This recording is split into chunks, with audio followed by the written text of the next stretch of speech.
y ayúdanos en esta palabra. En el nombre de Jesús. Amén. No le hagan caso a mi voz está deteriorada, pero yo estoy trabajando. Así que quisiera, hermanos, finalizar con el tema: las marcas de una iglesia saludable. ¿Cuál es el tema, hermanos? Las marcas de una iglesia saludable. Es lo que nosotros queremos ser como iglesia. Y nosotros decíamos el domingo pasado que una de las marcas de una iglesia saludable es lo que come. Es la clase de predicación. La predicación expositiva.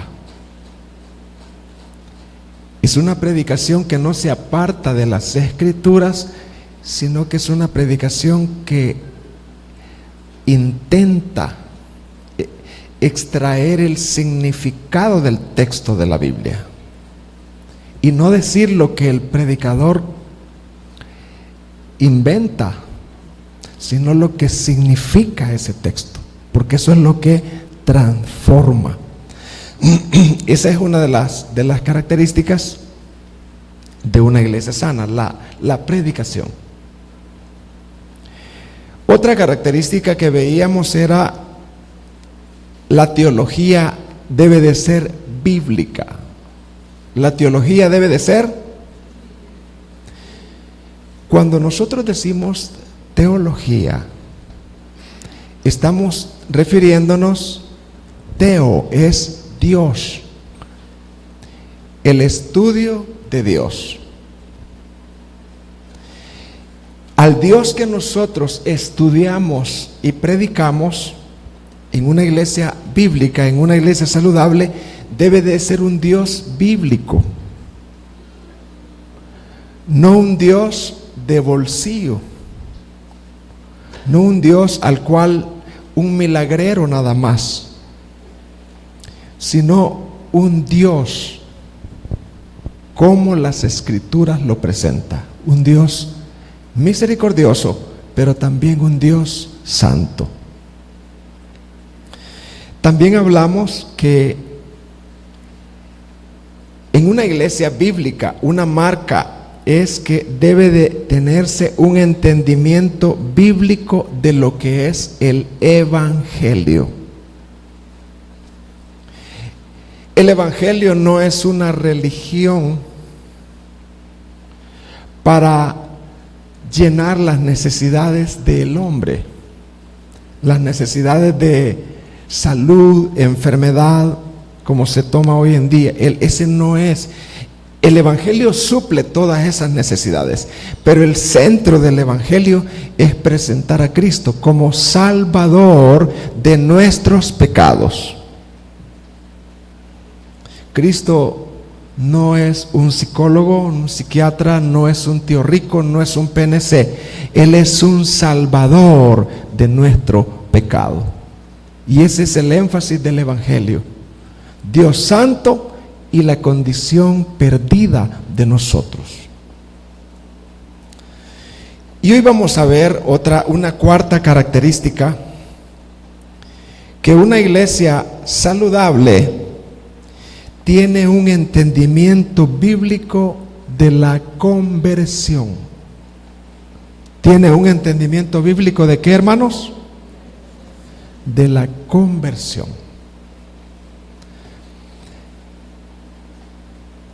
Hablemos un poco de la conversión.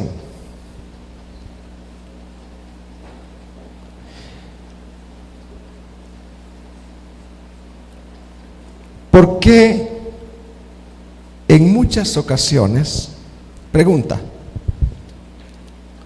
por qué en muchas ocasiones las personas se alejan del Señor y de la iglesia con una ligereza que sorprende. Las personas están meses, semanas y días, hicieron la confesión de fe, la profesión de fe, pero se van. ¿Qué pasó ahí?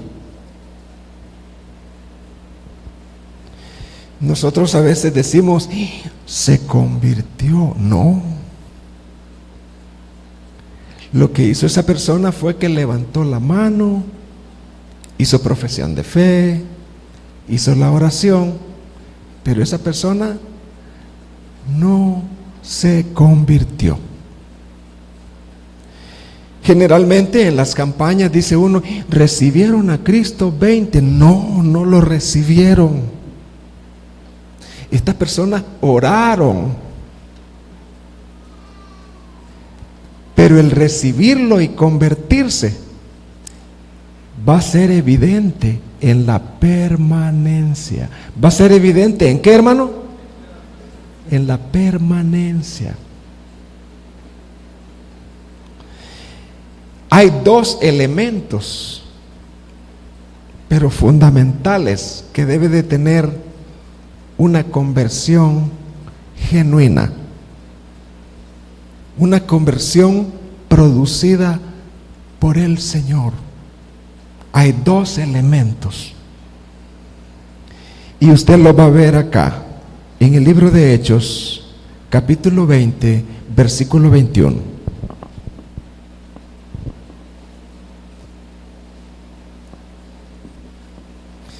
Hechos 20, 21. Póngalo ahí, por favor. Dice, fíjese bien los dos elementos de la conversión. Testificando a judíos y a gentiles acerca de qué, hermano? Arrepentimiento. ¿Acerca de qué, hermano? Arrepentimiento para con Dios y de la fe en nuestro Señor Jesucristo. Entonces, como mi predicación es exponer el significado del texto, ¿cuáles son los dos elementos de la conversión según ese texto? El primero es arrepentimiento y fe. Fe en nuestro Señor Jesucristo.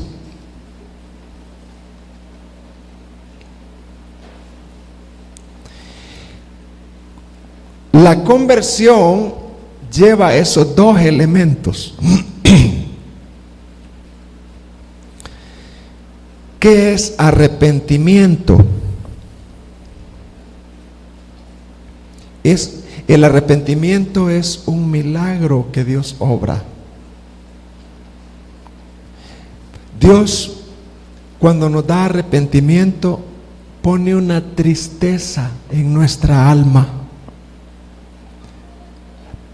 por haber pecado en contra de Él. ¿Se acuerdan del hijo pródigo? ¿Qué fue lo que él dijo cuando se arrepintió? He pecado contra ti.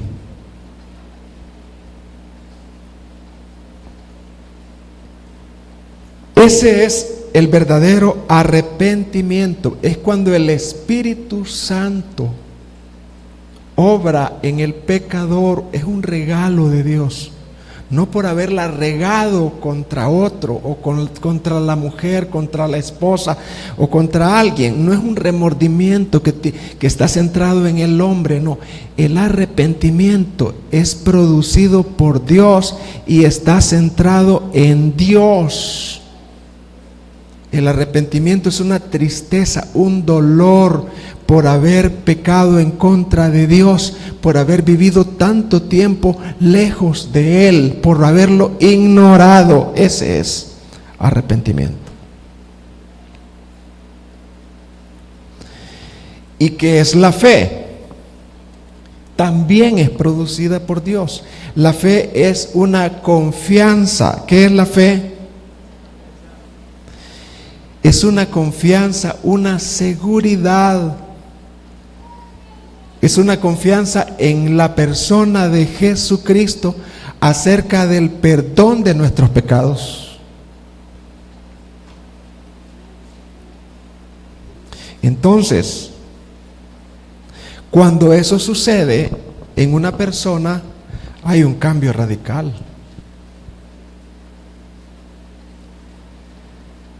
Hay un cambio espiritual,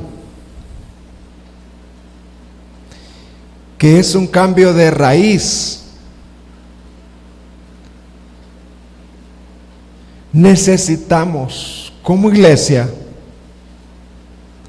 que Dios nos convierta. Cuando hay conversión verdadera, hay evidencias bíblicas. ¿Hay evidencias qué? Alguien puede decir, pero es que uno no sabe, hermano, si uno es convertido. Bueno, yo sí sé si soy convertido o no. Usted sí sabe si es convertido o no. Yo no estoy hablando de que usted peque o no peque todavía, o sea perfecto o no. Yo estoy hablando de que ya el Señor tomó el trono de su corazón y comenzó una obra que se le llama la buena obra. ¿Cómo se le llama?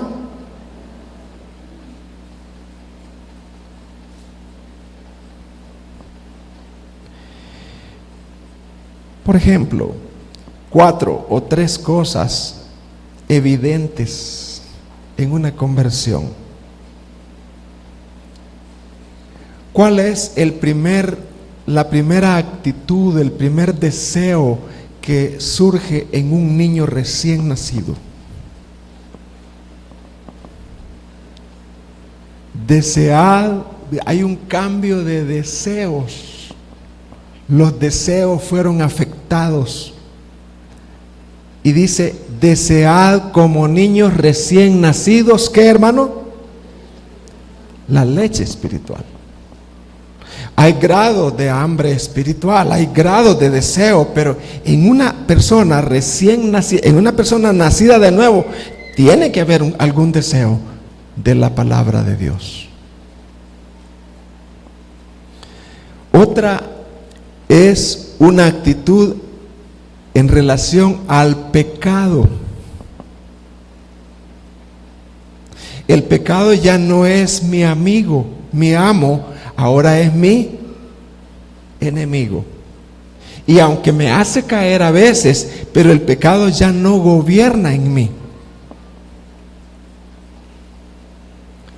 Hay otra actitud y es la actitud de amor hacia los hermanos. La actitud de amor hacia los hermanos. El que no ama, dice, no conoce a Dios, porque Dios es amor. Y si alguien me ofende a mí, va a haber una lucha en mí por perdonarlo, por reconciliarme con esa persona. Ya no voy a estar tranquilo. Yo ofendí a 2 personas esta semana, digamos, pero yo no voy a estar tranquilo. Yo les pedí perdón a estas 2 personas. La semana pasada le pedí perdón a otra. Pues, yo no voy a estar tranquilo, porque es la lucha contra el pecado. Hay evidencias.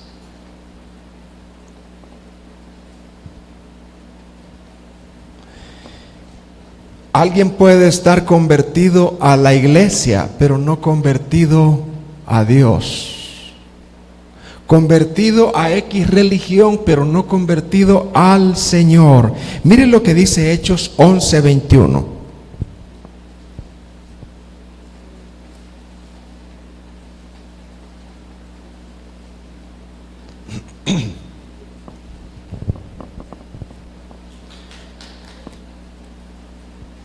Y la mano del Señor estaba con ellos. Y gran número creyeron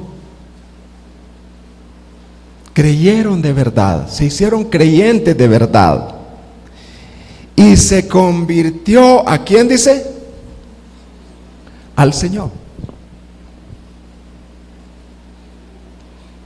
El Señor viene a ser el centro de esa persona convertida. El centro eran otras cosas, buenas o malas, pero ahora esa persona se convirtió y aún con sus problemas, el centro de esa persona es el Señor. Y esa persona por lo que va a la iglesia es por el Señor, porque se convirtieron al Señor.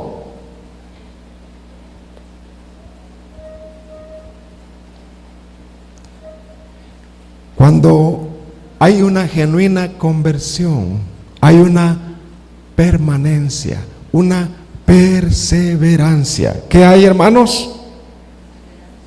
Una permanencia, una perseverancia. Primera de Juan 2:19.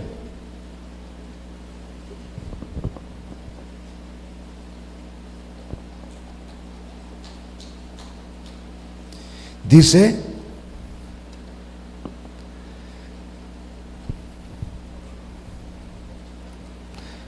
salieron de nosotros. Supuestamente estas personas eran cristianas, creyentes, profesantes en el tiempo de Juan, pero ellos no eran convertidos. Estaban en la iglesia, pero no eran convertidos. Estaban en la iglesia no por el Señor. Dice: salieron de nosotros, pero no eran de nosotros. Porque si hubiesen sido de nosotros, ¿qué habría pasado de eso? Habrían permanecido con nosotros. Pero salieron para que se manifestase que no todos son de nosotros. Entonces, una oración que usted y yo podemos hacer: yo quiero pertenecerte a ti. Yo no solo quiero venir a la iglesia por un tiempo. Yo no solo quiero ser convertido a la iglesia. Señor, yo quiero ser un cristiano. Aún con mis debilidades, aún con mis problemas, aún con mis batallas y aún con mis luchas en el pecado, pero yo quiero pertenecerte a ti.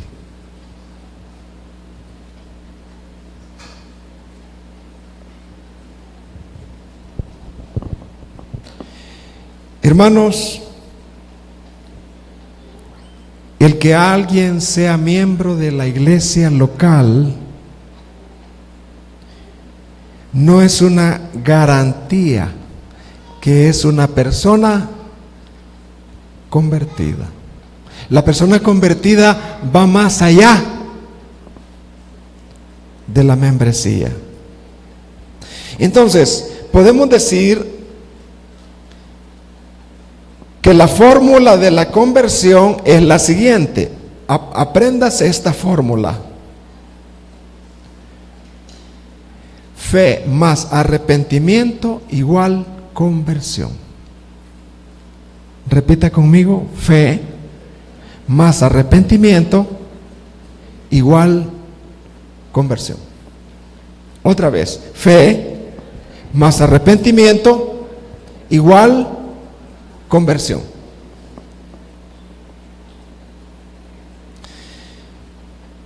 Cuando en una persona hay una genuina conversión,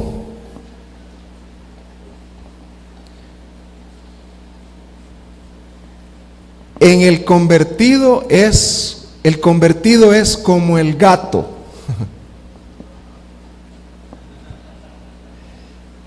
¿Se fijan ustedes que el gato cuando se ensucia, ahí anda todo chorreado?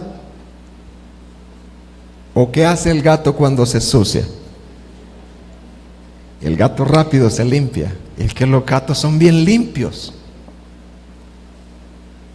Tírele agua al gato y de repente él está ahí limpiándose el agua. Un gato no es sucio, está bien pulido. Así es la persona convertida. Cuando se ensucia, se siente mal y se limpia del pecado. El cerdo no. El cerdo, entre más sucio, mejor.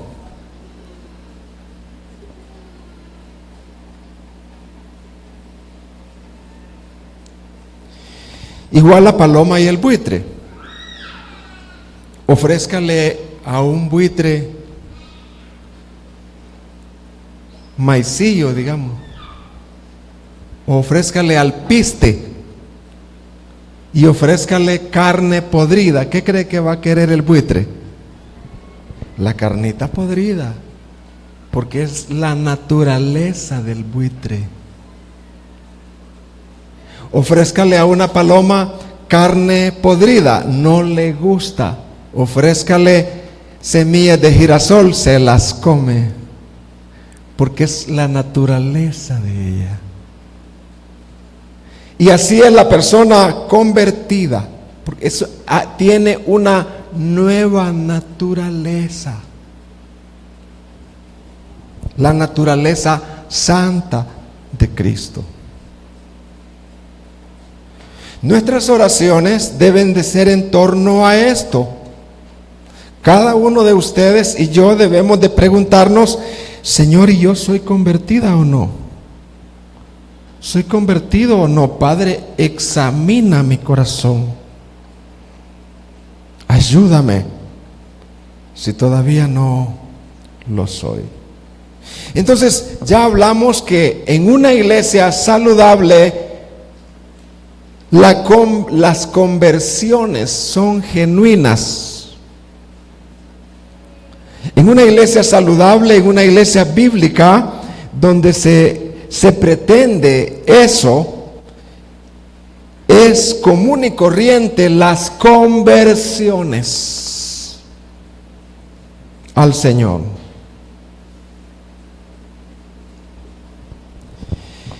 Y otra de las características de una iglesia saludable, hermanos, es el entendimiento bíblico del evangelismo. Un entendimiento bíblico del evangelismo. Quiero lanzar una pregunta. ¿Creen ustedes que es bíblico de entrada decirle a una persona: ¿usted cree en Dios? O Dios te ama y tiene un plan maravilloso para usted. Cristo te ama, sonríe. Yo les dejo eso ahí. ¿Creen ustedes que en una iglesia donde se está enseñando bíblicamente, creen ustedes que el evangelismo de Jesús era así? Sonrían. Dios los ama. ¿Se imaginan ustedes Juan el Bautista diciéndoles a las multitudes: Dios tiene un plan maravilloso para ustedes?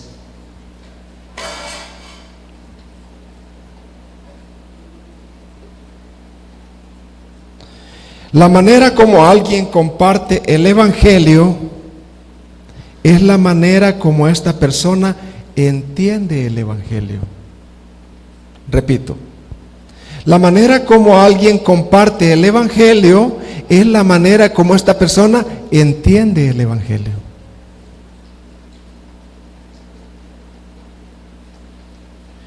Cuando usted presenta el evangelio y habla de las cosas adicionales en vez de las cosas fundamentales del evangelio, entonces no se ha entendido el evangelio. Supóngase que usted le dice a alguien: mira, ven a Cristo. En Cristo vas a encontrar gozo y paz. Es cierto. Cristo da gozo y paz. ¿No es cierto, hermanos? Sí. Pero esas son cosas adicionales.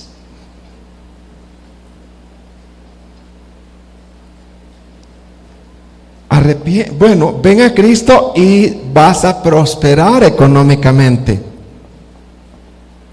Vas a encontrar felicidad verdadera. Es cierto, es cierto. Porque pueda que uno prospere más porque es más moderado para gastar, etcétera, etcétera. Para ahorrar, tiene un plan, etcétera, etcétera. Pero presentar las cosas adicionales es presentar una media verdad, lo cual provoca falsas conversiones. ¿Cuál es la necesidad más grande? ¿Cuál es el problema más grande de la persona? La persona está muerta. ¿Cómo está la persona? Necesita vida eterna. Y para tener vida eterna necesita los dos elementos. ¿Cuáles son los dos elementos de la conversión? Fe y arrepentimiento. Si usted entiende bien el Evangelio y comienza bien y le dice a la persona, mira, aunque usted comience así, pero usted le está diciendo los elementos, es que mira, la necesidad tuya es espiritual. La necesidad tuya es de que tu fe la puedas poner en Jesucristo. La necesidad tuya es que te vuelvas al Señor de tu pecado. Y entonces podemos decirle las cosas adicionales: gozo, paz y otras cosas. Entonces, en una iglesia saludable debe de tenerse un entendimiento claro de lo que es el evangelismo, porque la manera como uno evangeliza es la manera como uno entiende el evangelio. Entonces yo creo que el curso de las 4 palabras es bien importante. El curso de las 4 palabras, el prediscipulado, es bien precioso. Dios, creador; el hombre, pecador; Jesucristo, Salvador; y respuestas que son fe y arrepentimiento.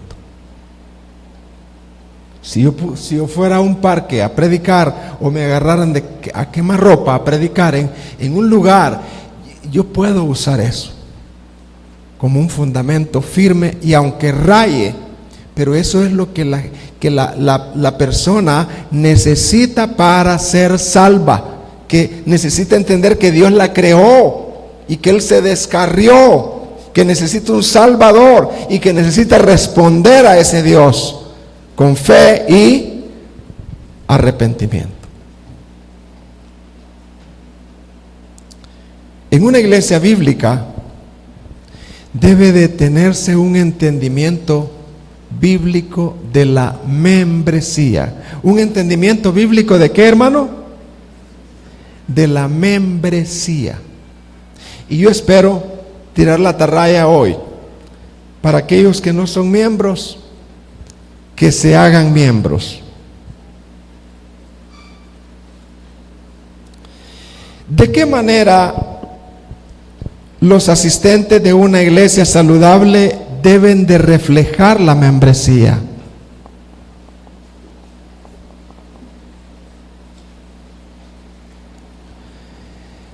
¿Sabe que los miembros de una iglesia son miembros que tienen una característica, y es que están comprometidos? ¿Están cómo?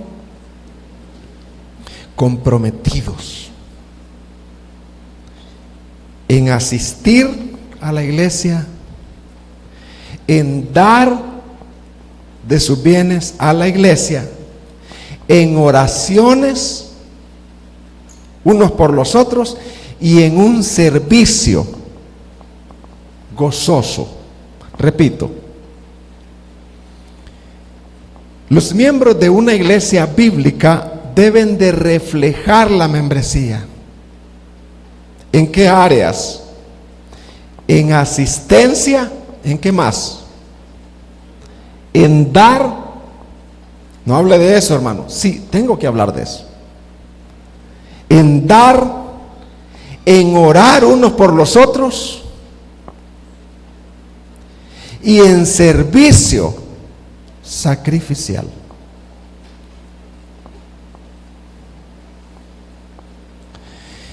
Quiero hablarles a los padres que están aquí, que tengan hijas. Levanten su mano, los padres. Ahí está. Yo también. Usted es un padre serio. Usted no está jugando a la crianza de sus hijas. Usted quiere que su hija se case con un hombre de Dios. Usted es un padre serio y tiene una hija. Hay un hombre por ahí que la pretende, pero nunca, ya lleva años ese hombre, pero nunca se compromete con ella. Solo quiere andar vacilando. ¿Qué consejo le daría usted como padre a esa hija, a ese hijo, a ese hombre? Bueno, ya usted tiene mucho tiempo. ¿Cuáles son sus intenciones? ¿Qué le ofrece usted a mi hija? Etcétera, etcétera, ¿verdad? ¿Cómo está su currículum? ¿Cuándo fue que se bautizó? Etcétera, etcétera.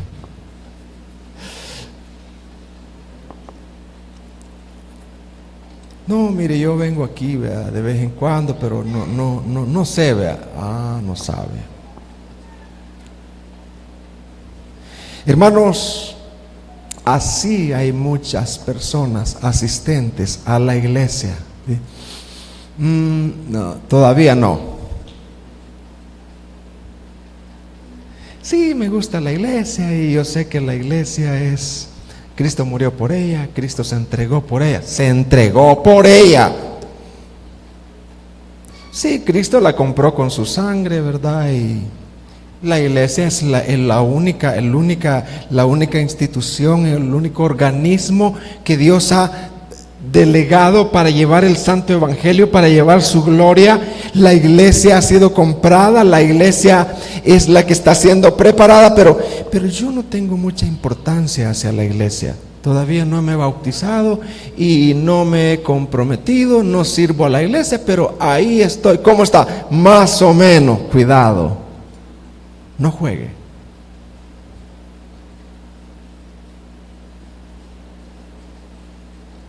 Un entendimiento de la membresía debe de reflejarse.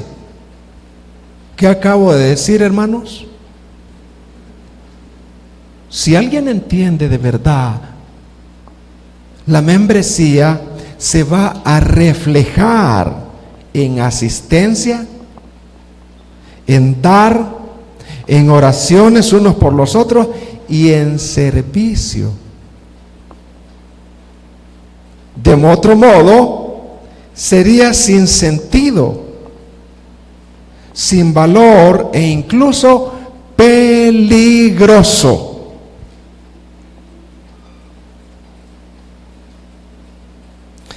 La membresía de una iglesia se refleja en ser un cuerpo vivo.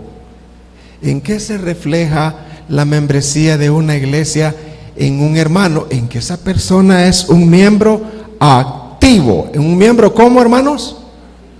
Activo. Vamos a servir, vamos a servir. Vamos a salir, vamos a salir. Y somos un cuerpo, pues. Yo no voy a dejar la mano por ahí, la mano, no, yo no quiero ir. Vamos todos. Y el pie por allá. No, todo es un cuerpo vivo. Y si el cuerpo no responde, es que está enfermo. Está enfermo. No debemos permitir mantener la membresía de personas en nuestra iglesia por razones sentimentales. De vez en cuando hay que decirles a los miembros: sí, usted es un miembro, pero usted debe de ser un miembro activo. Ser miembro es estar intencionalmente viajando. ¿Intencionalmente qué? Viajando juntos, como extranjeros en este mundo, mientras nos dirigimos a nuestro hogar celestial. No estamos jugando a venir a la iglesia, estamos en serio. Eso es en cuanto a una marca de una iglesia bíblica, un entendimiento bíblico de la membresía. También en una iglesia sana, saludable, hay una disciplina bíblica. ¿Hay qué, hermanos? Disciplina bíblica. Fíjese lo que significa la palabra disciplina. Disciplina no es solo azotar. Disciplina tiene que ver con instruir. ¿Tiene que ver con qué? Tiene que ver con enseñar a alguien. Esa es disciplina. Dar lecciones a alguien, ese es disciplinar. Pero disciplinar también tiene que ver con azotar, castigar, a fin de que la persona aprenda. Pregunta: ¿qué pasaría en un hogar, una empresa, una ciudad, un equipo de fútbol, un gobierno donde no hay disciplina? ¿Qué pasaría ahí, hermanos?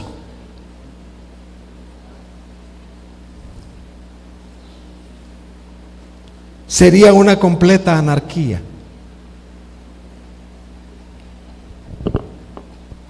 Cuanto más la iglesia del Señor, que es llamada a reflejar el carácter de Dios, donde esté y con quien esté, en lo que hacemos.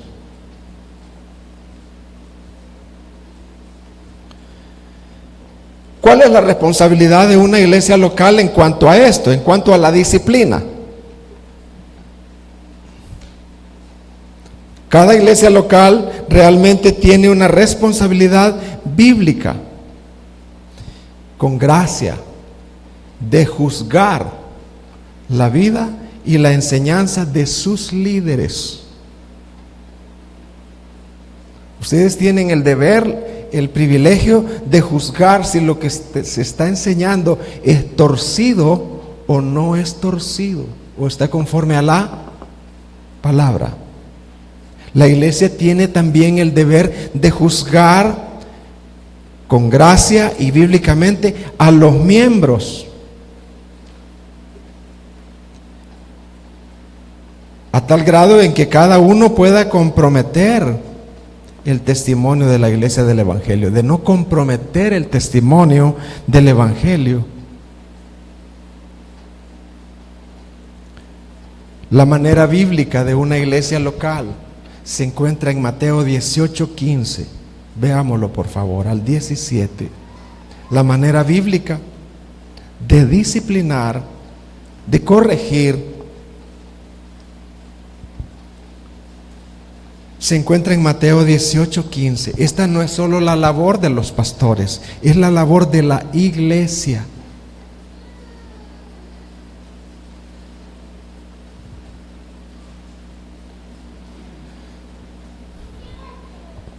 Si tu hermano peca, por ahí alguien pecó contra usted, ¿cuál es lo bíblico? Usted le dice al pastor, ¿verdad, hermano? ¿Así es, hermano?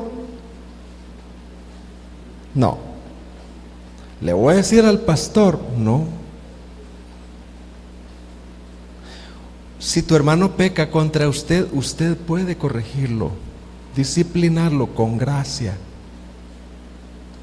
Si tu hermano peca, ve y repréndelo a solas. Repréndelo, ¿cómo dice, hermano? A solas.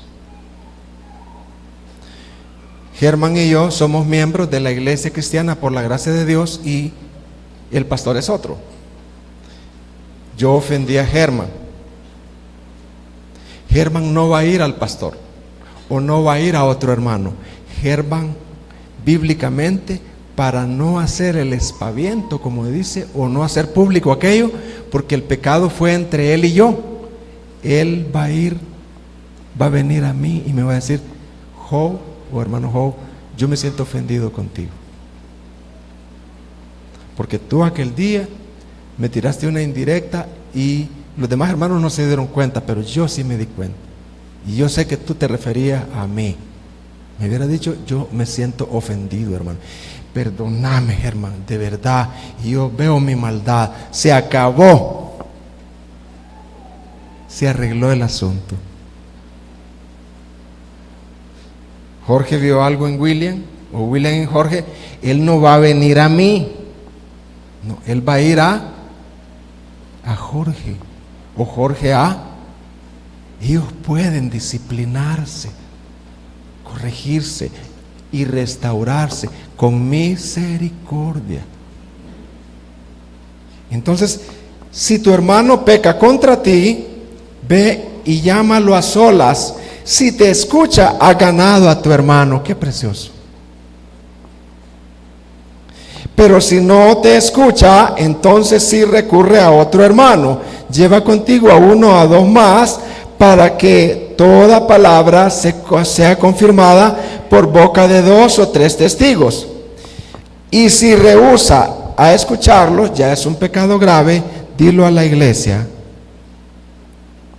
Y si también rehúsa escuchar a la iglesia, sea para ti como el gentil y el recaudador de impuestos.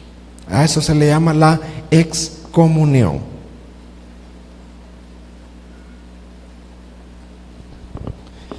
El propósito de la disciplina de una iglesia es restaurar, no castigar. ¿Cuál es el propósito de la disciplina de una iglesia, hermano? Restaurar. No decirle la verdad en la cara, ¿verdad? Y no tengo pelos. No, con ira.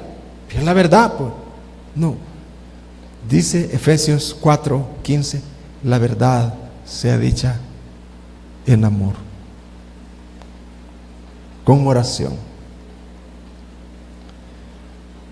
Gálatas 6:1, hermanos, aun si alguno es sorprendido en alguna falta, vosotros que sois espirituales, restauradle en un espíritu de mansedumbre, mirándote a ti mismo, no sea que tú también seas tentado. Quiero dar un apéndice breve en este mensaje. El mensaje pasado yo di razones por las cuales alguien no debe de irse de una iglesia. Yo lo dije el domingo pasado, razones por las cuales una persona, un miembro, no debe de irse de la iglesia. Pero ahora voy a señalar algunas razones por las cuales sí alguien debe de abandonar una iglesia local y trasladarse a otra. Una de las razones fundamentales es si la iglesia o los líderes desde el púlpito están enseñando una herejía. ¿Enseñando qué? O sea, una falsedad. Esa es una herejía. Están enseñando una herejía en alguna doctrina primaria. En alguna doctrina primaria. Las doctrinas primarias de la iglesia no son negociables. Si en una iglesia se está enseñando una herejía, una falsedad en cuanto a una doctrina primaria, la persona tiene todo el deber de irse. de la iglesia. ¿Cuáles son las doctrinas primarias y las doctrinas secundarias? Pongan mucha atención. Primero voy a leer un versículo, Gálatas 1, del 7 al 9. Aquellas que tienen que ver con el Evangelio. Dice, no que haya otro, hablando del Evangelio, sino que hay algunos que os perturban y quieren pervertir el Evangelio de Cristo. Esa es una herejía. Cuando alguien desde el púlpito abraza o pervierte el Evangelio, lo pervierten. No que tiene errores en la predicación, porque todos lo vamos a tener. Mas si aún nosotros o un ángel del cielo os anunciase otro evangelio diferente del que os hemos anunciado, sea anatema, está condenado.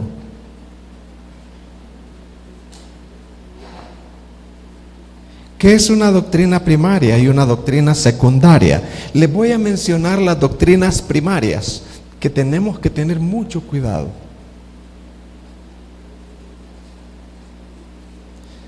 Las doctrinas primarias, estas representan las verdades más fundamentales de la iglesia cristiana. Una negación de esta doctrina significa negar el Evangelio. Una doctrina primaria es la deidad de Jesucristo. Eso no es negociable. No, que Jesucristo, yo creo diferente a usted, hermano, ¿verdad? Yo creo que Jesucristo es el arcángel Miguel. Y Jesucristo fue creado, cuidado.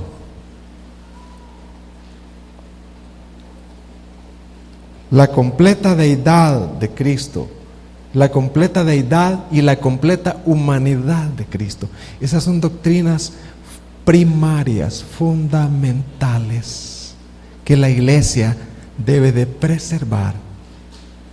Y si alguien enseña esto diferente, entonces hay que irse de esa iglesia. Otra doctrina primaria, la doctrina de la Trinidad. La doctrina de la Trinidad. Wow. La doctrina de la Trinidad es una doctrina apostólica. Es una doctrina que ha sido preservada en los credos, en las confesiones de fe de las iglesias reformadas. Todas las iglesias bíblicas sanas de nuestro antaño, aun cuando han tenido errores, ellos han luchado por preservar la doctrina de la Trinidad. Otra doctrina primaria es la justificación por la fe sola. O sea, cuando yo soy salvo por la gracia de Dios.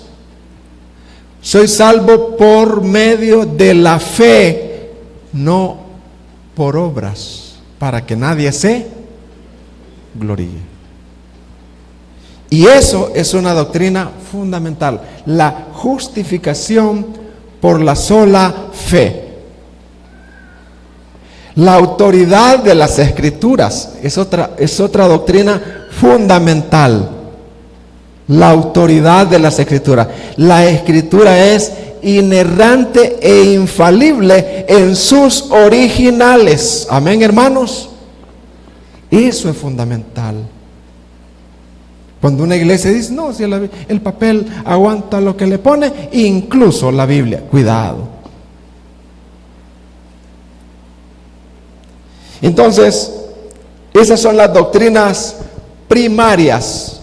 Ahora, hay doctrinas secundarias, donde sí podemos diferir y no afecta el Evangelio.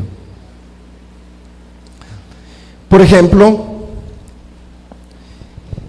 Estas doctrinas secundarias no hacen que se pierda el reconocimiento entre unos y otros como cristianos auténticos, siempre que ellos afirmen las doctrinas de primer nivel. Por ejemplo, una doctrina secundaria es la doctrina de la iglesia, su gobierno, el gobierno de la iglesia. Hay muchas diferencias en cuanto a iglesias aún sanas que tienen distinto gobierno. Entonces, en eso no es primario, sino que es secundario, el gobierno de la iglesia. El bautismo, el método del bautismo. Por ejemplo, hay presbiterianos que bautizan infantes, pero no para salvación. Yo no los condeno, ¿verdad? Con tal de que ellos no me condenen cuando bautice a un grande yo. Yo voy a los bautismos de infantes de ellos.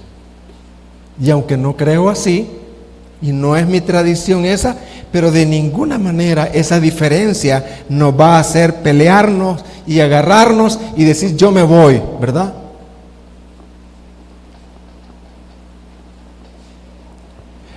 Otra diferencia es en cuanto a la escatología, los puntos de vista del milenio. Alguien dice, no, el milenio es literal, 1000 años. Cristo va a venir a reinar 1000 años, visible. Y otros dicen, no, Cristo ya está reinando desde que Él vino en su primera venida. Eso no es punto, hermano, para irse de la iglesia. Son distintos puntos de vista, amileniales y históricos. En cuanto a la segunda venida, ahora, si alguien dice, no, Cristo no va a venir, no, ahí sí hay problema. Pero cuando decimos distintos puntos, pero Cristo va a venir, eso es lo que nos une, eso, y estamos santificándonos mientras Él viene, eso es, ahí estamos unidos. Como dice el hermano Miguel Núñez, él no es amilenialista, pero dice él, en mi iglesia hay muchos amileniales, y aquí estamos juntos, no hay ningún problema. Hay puntos, diferencias, ¿verdad? Donde los asuntos donde el evangelio deja libertad, ¿verdad? Alguien se toma una copa de vino ahí con su esposa. Y el hermano estaba con una copa de vino ahí. No es mi costumbre. Yo no voy a condenar, porque lo que Dios condena en la Biblia es la borrachera. Y me voy a cuidar, ¿verdad? Se va a cuidar a alguien. Algunas cosas de que alguien come o no come, usa velo o no usa velo, o sea, son cosas accesorias. Alguien usa maquillaje, otro no usa maquillaje, ¿verdad? No hay problema en eso. Eso no son cosas para dividir. Alguien se pinta el pelito, no de azul, por favor. Moderado, o sea, no tenemos problema. Pero hay alguien que sí, o sea, pero no, esas son cosas secundarias. Y lo otro es diferencias en cuanto a pasajes difíciles. Me voy de la iglesia porque ahí creen en el recasamiento. No. Son pasajes difíciles que hay que explicarlos bien. Entonces, cuando la iglesia enseña desde el púlpito una herejía en alguna doctrina primaria, hay que salir. Otro, si la iglesia es insensible a la disciplina bíblica.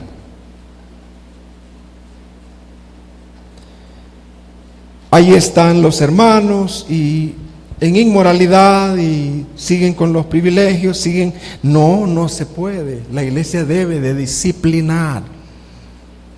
debe de corregir. Primera de Corintios 5, del 1 al 7, y dice el 2, y vosotros estáis envanecidos. ¿No debieras más bien hacer lamentado para que fuese quitado de en medio de vosotros el que cometió tal acción? Entonces Pablo dice, no, la iglesia de Corinto, a pesar de su problema, debe de disciplinar, debe de corregir a los hermanos.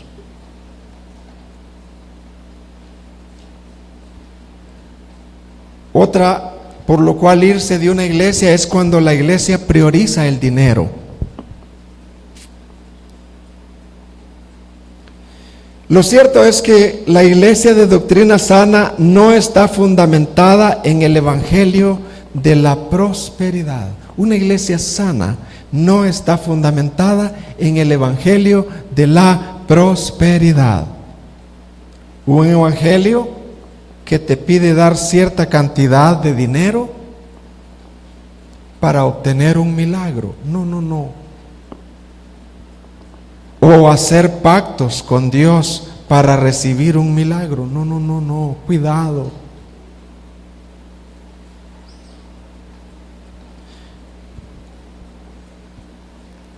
Acá hay iglesias en San Miguel grandes que sí usan estos métodos,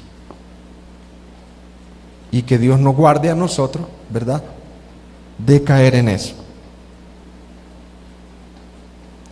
Ahora, no es que Dios no desea prosperarte, porque Dios sí desea prosperar, según 3 de Juan 1:2, pero no es lo correcto priorizar el dinero,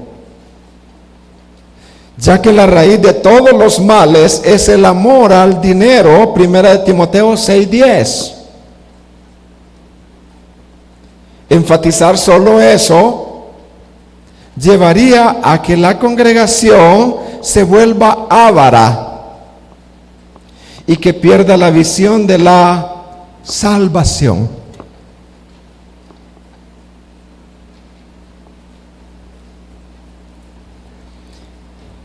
Consejos para salir de una iglesia con la bendición de Dios. Consejos. Determina que te trasladarás a una iglesia bíblica de sana doctrina. Si tú te vas a trasladar, incluso si vas a cambiar de residencia, te vas para Nueva York, hay hermanos que son bien lindos. Hermano, yo quiero que usted me oriente de una iglesia, y yo les he orientado, y ahí están congregándose en una iglesia sana doctrina. En Nueva York y en otros estados tenemos nosotros hermanos preciosos, contactos ahí que nosotros los ubicamos. Determina que te traslades a una iglesia bíblica de sana doctrina, que entonces vas para atrás como el cangrejo. Si tú te congregas en una iglesia donde creemos en la doctrina de la gracia, en la seguridad de la salvación, vea una doctrina que reedifique en eso, pero que no vaya para atrás, ¿verdad?, que contradiga eso. Lo otro es, si vas a salir de la iglesia, vete tú solo y no hagas división o rebelión o calumnias por lo que tú no estás de acuerdo. Pueda que sea tu punto de vista, que tú no estás de acuerdo en eso. Entonces tú vas a salir y después vas a ser disciplinado por eso. Pero vete tú solo y no te lleves a un grupo. Cuando David huyó a la cueva de Adulán, se fue él solo y no le hizo la división a el rey Saúl. Otra es, habla con tu pastor y sal con la bendición de él. Resuelve tus conflictos interpersonales antes de salir de la iglesia. Conclusión.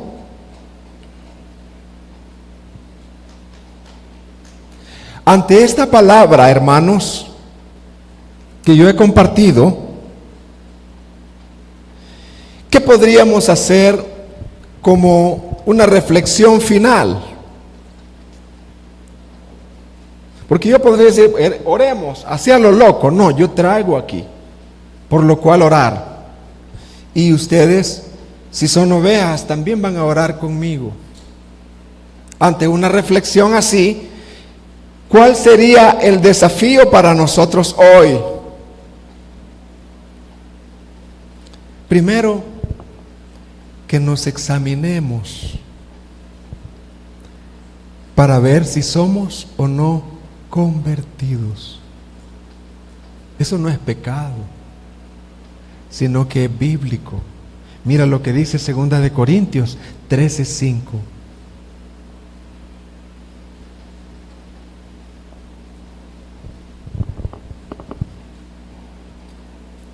Dice, examinaos, o sea, revisa.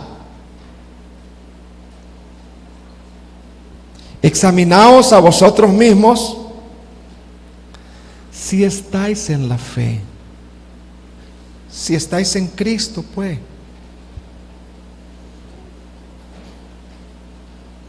Probaos a vosotros mismos. ¿O no os conocéis a vosotros mismos que Jesucristo está en vosotros? A menos que estéis, ¿cómo dice? Reprobados. Yo sé que acá hay personas que no están en Cristo por las evidencias. Como dijo un predicador muy lindo, hay personas, dice, que nunca hacen cosas malas, pero nunca hacen cosas buenas. Dice. Ahí están, inactivos. No le hacen mal a nadie, pero no le hacen un bien a nadie. Ahí están. Y mi deber con gracia es que tú y yo también, cuando yo oro por el orgullo de otro, yo tengo la característica también de, alguien me dice, mire, ore por mi esposo, que viera qué orgulloso es, pero estoy hablando no de acá, hermano, estoy hablando de otros lugares, y de verdad lo estoy diciendo. Yo, hermano, con temor y temblor le digo, Señor, mira el orgullo de este hombre, pero no te olvides de mí, porque yo también soy orgulloso, Padre. Así que ya oro por los dos, doble. Hermanos, revisemos, por favor. Revisemos. Y si no tenemos a Cristo, si no estamos en Cristo, pues digámosle Señor, yo deseo de todo corazón ser tu hijo, Padre. Dame ese regalo, Señor. Sé que no hay nada que yo pueda hacer. Yo quiero nacer de nuevo, Padre. Ayúdame. Sé que es un regalo. Tú lo das al que lo pide. Yo no te estoy pidiendo cosas, Señor. Dame ese regalo del nuevo nacimiento a mí, Padre. Qué hermoso.